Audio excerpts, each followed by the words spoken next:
The bitter sting of betrayal filled his mouth as Daniel sat alone at the dining table, the photographs spread out before him like open wounds. It was the same table where he and his wife Laura had celebrated their anniversaries, laughing over candles and wine. Now it was covered with evidence of her betrayal: hotel receipts, pictures, messages. The winter wind outside their Chicago home howled like his own anger trapped behind his chest. The storm outside matched the one inside him. Daniel Carter, a former soldier turned auto shop owner, had built everything from scratch. The house, the business, the marriage, everything. And yet, the woman he'd built his world around had thrown it away for a man 5 years younger. That Tuesday evening, the confrontation began. Laura stood in the kitchen wearing her gray office suit, her blonde hair falling in neat waves around her shoulders. "Why don't you love me anymore, Daniel?" she asked, her voice trembling. He looked up slowly from his plate of untouched pasta, the fork heavy in his hand. The silence between them was thick, broken only by the faint hum of the refrigerator. Then he smiled, not warmly, but coldly, the kind of smile that told her everything. "Because," he said softly, "you gave away what was mine." Her face drained of color, her breath catching. In that instant, she knew he knew. The air between them turned sharp, like glass ready to break. It hadn't started that night. It began months earlier, on a rainy Thursday when Laura claimed she was working late. She had always been ambitious, always hungry for the next promotion at the advertising firm. Daniel had supported her through every long meeting and missed dinner. But one evening, while she was in the shower, her phone lit up on the counter. "Can't wait to see you tomorrow. Same place, same time." The message disappeared quickly, but the damage was done. Daniel's military instincts kicked in. He didn't react.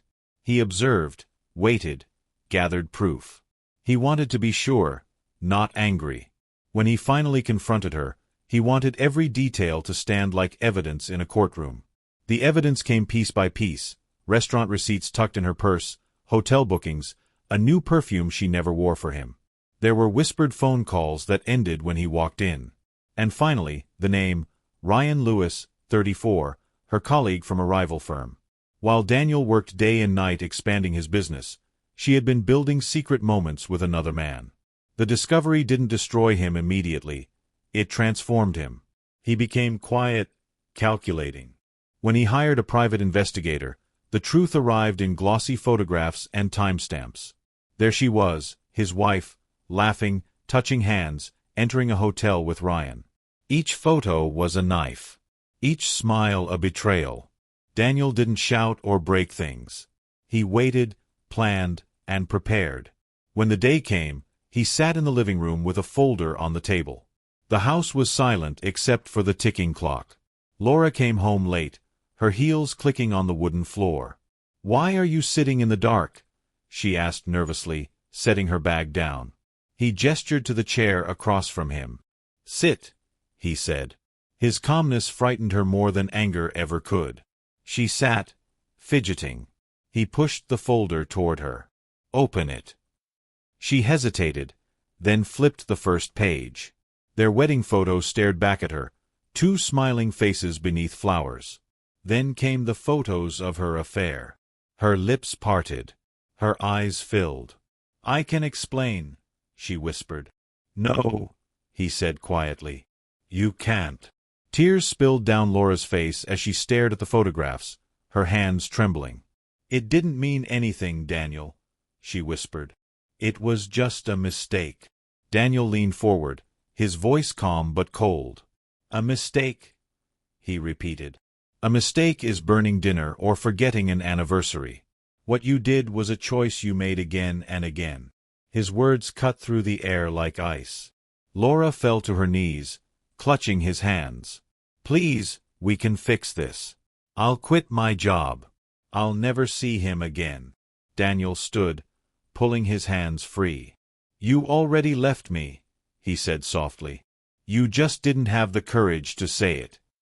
The silence that followed was heavy, filled with the sound of her sobs echoing off the walls. He walked to the closet, grabbed his duffel bag, and slung it over his shoulder. Laura looked up in disbelief. "You're leaving me?" she cried, voice cracking. Just like that. Daniel paused at the doorway, turning to her one last time.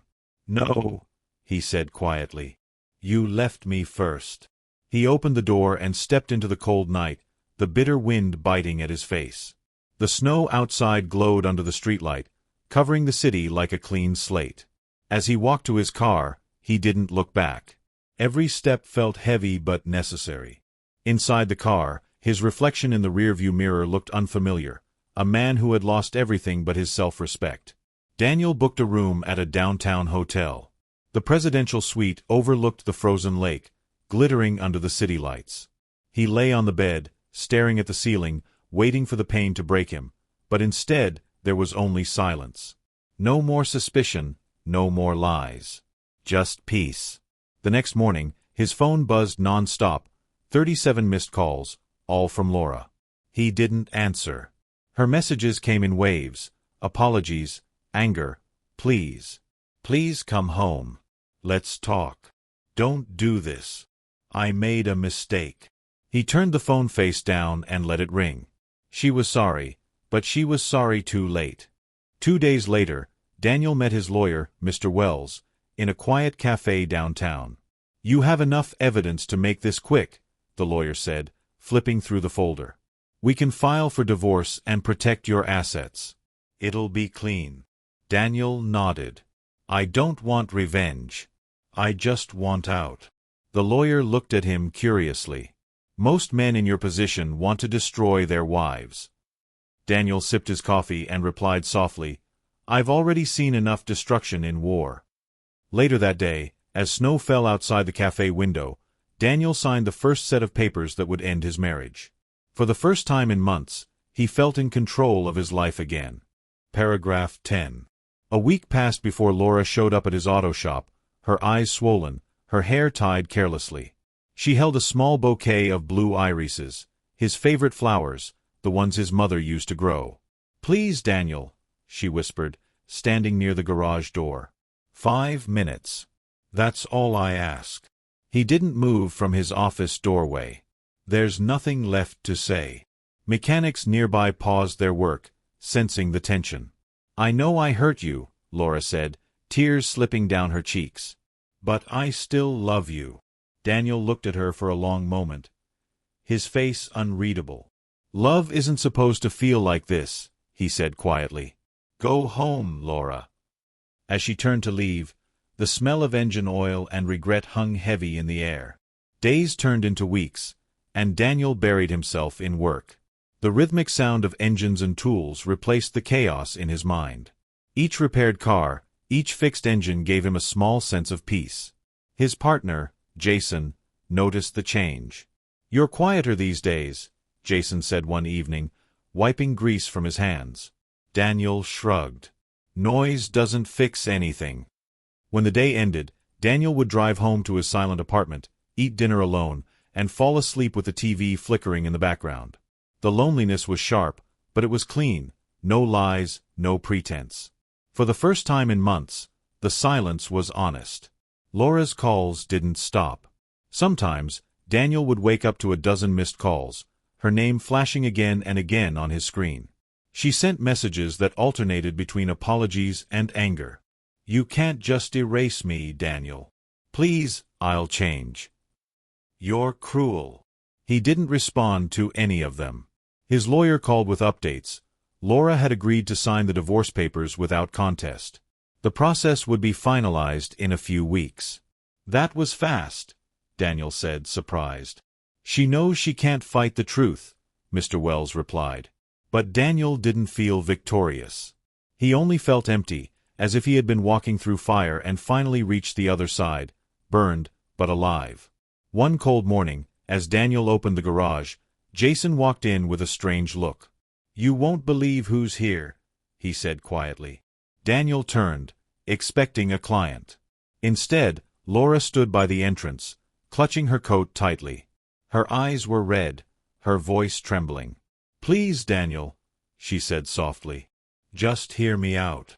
Jason glanced at Daniel for guidance, but Daniel shook his head. Tell her to leave. Jason nodded, stepping between them.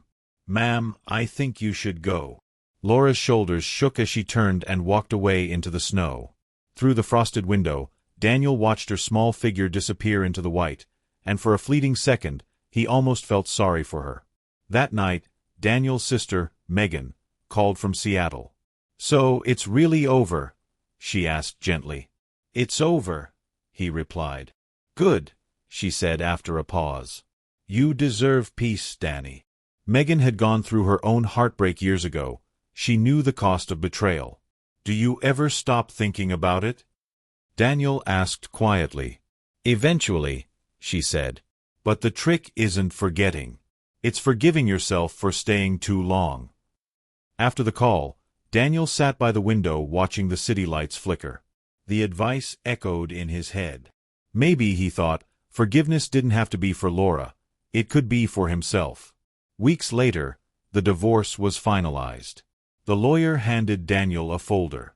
"It's done," he said simply. Daniel signed the final page, closed the folder, and took a deep breath. There was no applause, no relief, just quiet acceptance. That evening, he drove to the edge of Lake Michigan, parking near the icy shore. He rolled down his window and listened to the waves crash against the rocks. "You did it," he whispered to himself.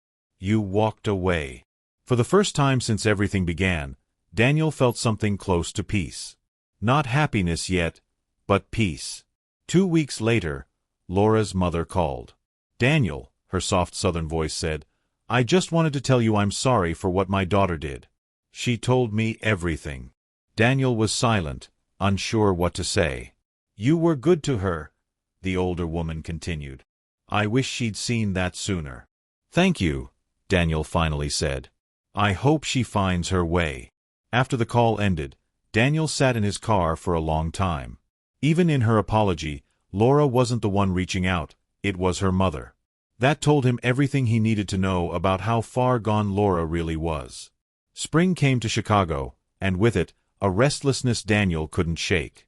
The business was thriving, but every corner of the city reminded him of Laura. The parks, the restaurants, even their old street. He realized that staying meant living in the shadow of what once was.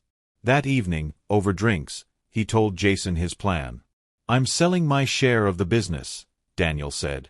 Jason nearly dropped his glass. "You're kidding. After all we built."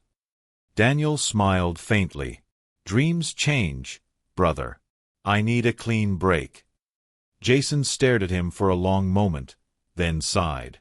"You've always been stubborn, man. Just promise me you'll visit." Within a month, the papers were signed. Jason took over the Chicago branch, and Daniel packed up his life into 2 suitcases and a toolbox. He drove west, through miles of open highway, until the snow turned to sunlight and the mountains appeared on the horizon. His destination was Denver, where an old friend, Mark, had invited him to join a custom motorcycle shop called Iron Route. The moment he stepped into the workshop, the smell of metal, oil, and paint wrapped around him like home. "You really made it," Mark said, grinning. "Fresh start, huh?" Daniel nodded. "That's the plan." Denver was different.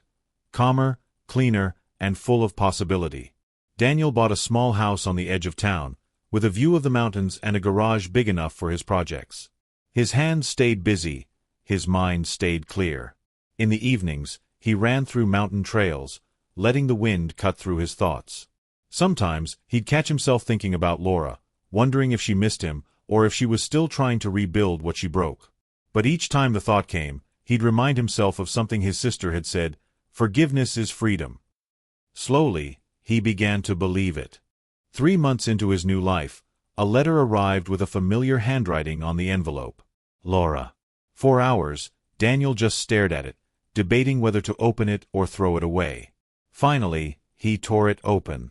The letter was short, the ink smudged in places. "Daniel," it began, "I don't deserve your forgiveness, but I hope you find happiness. I lost everything that mattered. I don't expect another chance. I just needed you to know I'm sorry. For everything." Daniel folded it carefully, placed it in his workshop furnace, and watched it burn. He didn't feel anger or sadness, just release. As the flames died, he whispered to himself, "Goodbye, Laura." The days in Denver moved fast, filled with work, sunlight, and the hum of motorcycle engines. Daniel found peace in the noise of creation. At Iron Route, he worked beside his friend Mark, crafting custom bikes that drew attention from collectors across Colorado. "You've still got the magic touch," Mark would say, grinning as Daniel adjusted an engine with surgical precision. "Guess fixing broken things is what I do best," Daniel replied. Each restored motorcycle felt symbolic, one more piece of himself rebuilt. He didn't think much about the past anymore. The ache of betrayal had dulled into something quieter, like an old scar that no longer hurt, but never fully disappeared. One evening, Mark invited Daniel to a small gathering at his house. "You need to meet people who don't smell like gasoline," Mark joked. Reluctantly, Daniel went. The house was warm and filled with laughter. He chatted politely until his attention caught on a woman near the fireplace, laughing softly as she talked about her dog. Her name was Anna, a local veterinarian with kind eyes and an easy smile. When she extended her hand, Daniel noticed the faint grease stain still on his own fingers. "Mechanic?" she asked playfully. "Guilty," he replied. "Bikes, not cars." They talked for hours, the kind of conversation that flowed naturally, like two people who had nothing to prove. In the weeks that followed, Daniel and Anna began meeting casually. Coffee after her clinic hours, long walks near the foothills. She never pried into his past, and he didn't volunteer it. There was comfort in her quiet presence, a steadiness that didn't demand anything from him. One evening, as the sun dipped behind the Rockies, Anna looked at him and said softly, "You look like someone who's learning how to breathe again." Daniel smiled faintly. "Maybe I am." It wasn't love, not yet, but it was the first flicker of light after a long stretch of darkness. Meanwhile, life in Denver continued to bloom. Daniel joined a local running club, spent weekends hiking, and started volunteering at a veterans garage program that taught young mechanics. One afternoon, as he guided a teenager through engine assembly, the boy asked, "You ever mess something up bad?" Daniel chuckled. "Worse than I can count," he said. "But the trick isn't avoiding mistakes, it's learning how to rebuild after them." The boy nodded thoughtfully. In that moment, Daniel realized he wasn't just teaching mechanics. He was teaching resilience, the same lesson life had forced on him. 6 months after moving, Daniel received a call from Jason back in Chicago. "Just wanted to let you know, the business is booming," Jason said proudly. "Your name still carries weight here." Daniel smiled. "I'm glad to hear that." There was a pause before Jason added, "I ran into Laura's mom last week. She said Laura moved out of state. Seattle, I think. New job, new start." Daniel exhaled slowly. "Good for her," he said. "Everyone deserves a second chance." When he hung up, he felt a strange mixture of peace and finality. Laura was gone, and that chapter of his life had truly closed. By autumn, Daniel's house had become a reflection of who he was becoming. Simple, quiet, and filled with warmth. He'd built a deck out back, overlooking the mountains, where he'd sit in the evenings with a cup of coffee, watching the sky turn orange and gold. Sometimes, Anna joined him, her laughter soft against the wind. "You really did start over," she said one night. Daniel nodded, his gaze on the horizon. "Yeah. I thought I'd lost everything. Turns out, I just needed to lose what was holding me back." She smiled. "That's something only pain can teach us." A year after the divorce, Daniel had stopped counting days since it happened.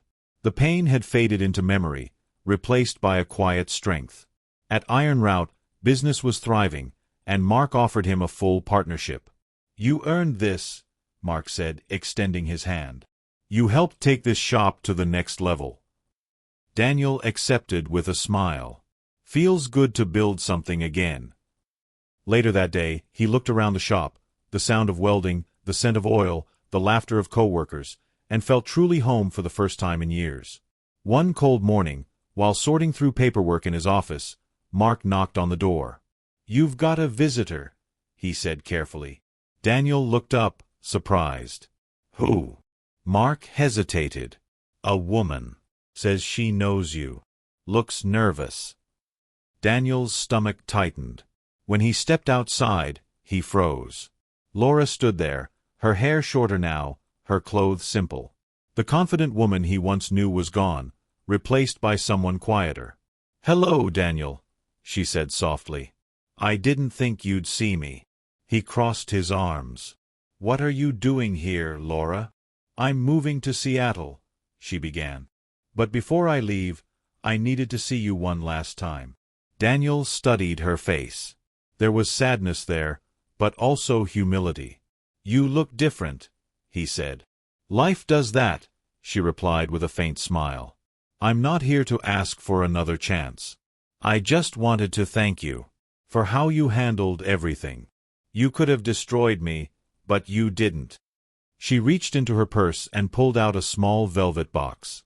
"This belongs to you," she said, handing it to him. Inside was his grandmother's sapphire ring, the one he had once planned to give her.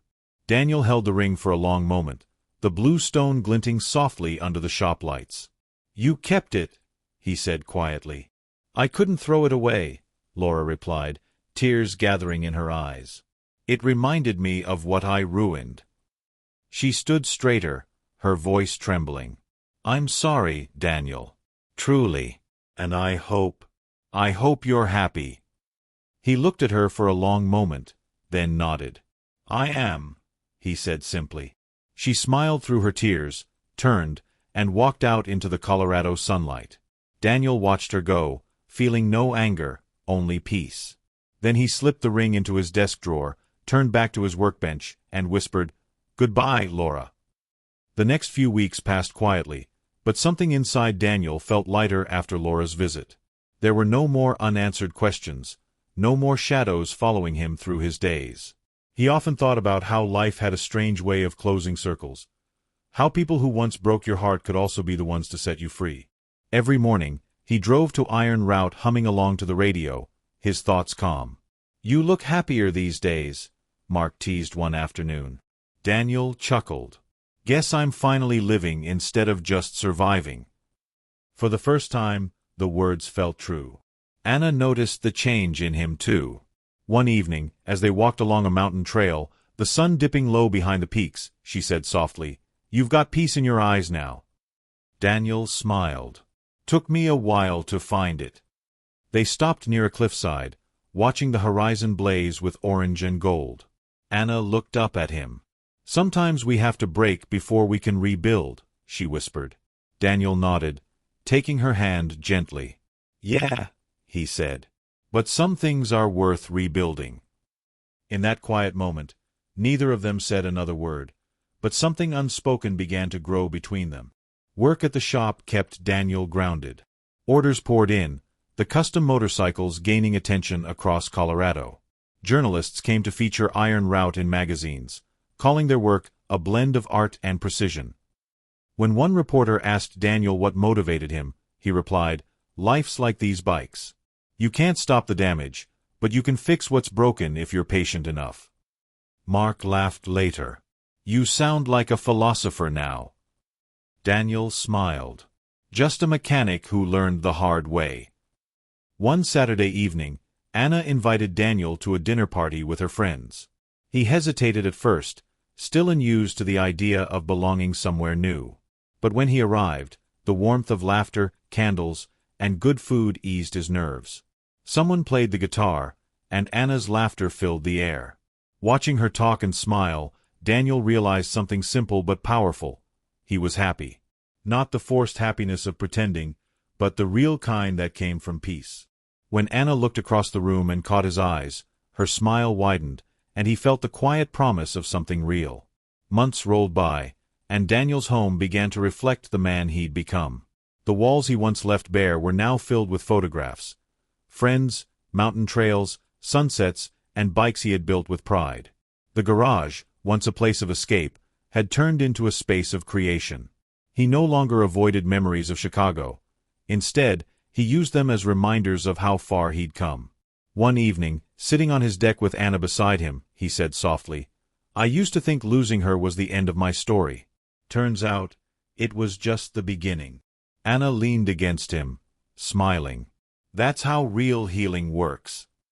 A year later, Daniel stood outside Iron Route watching a delivery truck haul away a custom-built bike bound for Los Angeles. Mark joined him, grinning proudly. "From Chicago to Denver to the world," he said. Daniel chuckled. Not bad for two grease-stained dreamers. As they shook hands, Daniel realized how much his life had changed. The pain that once defined him had transformed into purpose. "You ever think about going back?" Mark asked. Daniel shook his head. "No. Some places belong to your past. I'm right where I'm supposed to be." That night, Daniel found the sapphire ring still in his desk drawer. The deep blue stone shimmered faintly under the lamp. He turned it in his palm for a while before slipping it into a small box. Later, he took it to the local jewelry store and sold it quietly. When the jeweler asked if he was sure, Daniel smiled. "Yeah. It's time for that story to end." With the money, he bought something simple but meaningful, a silver bracelet for Anna, engraved with 3 words, "Built to last." On their next hike, Daniel gave Anna the bracelet at the summit, where the mountains stretched endlessly in every direction. She stared at it, touched by the gesture. "It's beautiful," she whispered. "What's the meaning?" Daniel smiled softly. "It's a reminder that real things, whether engines, houses, or hearts, can be rebuilt stronger than before." She slipped it onto her wrist and hugged him tightly. "Then I guess we're both built to last." Their laughter echoed into the open sky, blending with the sound of the wind sweeping through the pines. As time went on, Daniel stopped looking back altogether.